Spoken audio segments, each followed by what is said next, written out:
അതിദാരിദ്ര്യമുക്ത സംസ്ഥാനമായി കേരളം. കേരള പിറവി ദിനമായ നാളെ മുഖ്യമന്ത്രി പിണറായി വിജയൻ പ്രഖ്യാപനം നടത്തും. സർക്കാർ പ്രഖ്യാപിച്ച ക്ഷേമ പദ്ധതികൾ നാളെ മുതൽ പ്രാബല്യത്തിൽ. പകുതിയിലധികം ജനങ്ങൾക്കും നേരിട്ട് പ്രയോജനം ലഭിക്കും. രണ്ടാം പിണറായി സർക്കാരിന്റെ പ്രഖ്യാപനങ്ങളെ വരവേറ്റ കേരളം. പ്രതിസന്ധിയിലായി പ്രതിപക്ഷം. രാജ്യത്തെ ആദ്യ അതിദാരിദ്ര്യമുക്ത സംസ്ഥാനമായി മാറുകയാണ് കേരളം. രണ്ടാം പിണറായി സർക്കാരിന്റെ ആദ്യ മന്ത്രിസഭാ തീരുമാനമായിരുന്നു അതിദാരിദ്ര്യമുക്തി. ഇതിനായുള്ള സമഗ്ര പരിശോധനയിലൂടെ 64,006 കുടുംബങ്ങളിലായി 1,03,099 അതിദാരിദ്ര്യ വ്യക്തികളെ കണ്ടെത്തി. ആഹാരം പോലും കണ്ടെത്താൻ കഴിയാത്ത 20,648 അതിദാരിദ്ര്യ കുടുംബങ്ങളുണ്ടായിരുന്നു.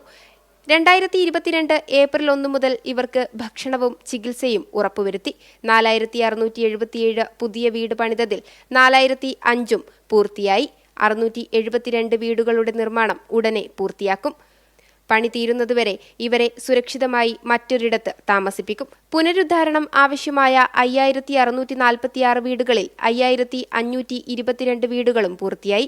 ഇന്ത്യയിൽ ആദ്യമായാണ് ഒരു സർക്കാർ ഇത്തരമൊരു പദ്ധതി നടപ്പിലാക്കുന്നത്. കേരള പിറവി ദിനമായ നാളെ മുഖ്യമന്ത്രി പിണറായി വിജയൻ പ്രഖ്യാപനം നടത്തും.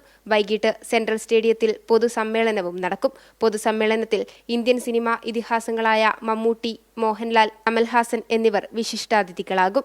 അങ്ങനെ അവസാനത്തെ അതിദരിദ്രനെയും മോചിപ്പിച്ച ജനങ്ങൾക്കൊപ്പമാണ് എന്നും ഇടതു സർക്കാർ എന്ന് വീണ്ടും തെളിയിക്കുകയാണ് സംസ്ഥാന സർക്കാർ. കൈരളി ന്യൂസ്, തിരുവനന്തപുരം.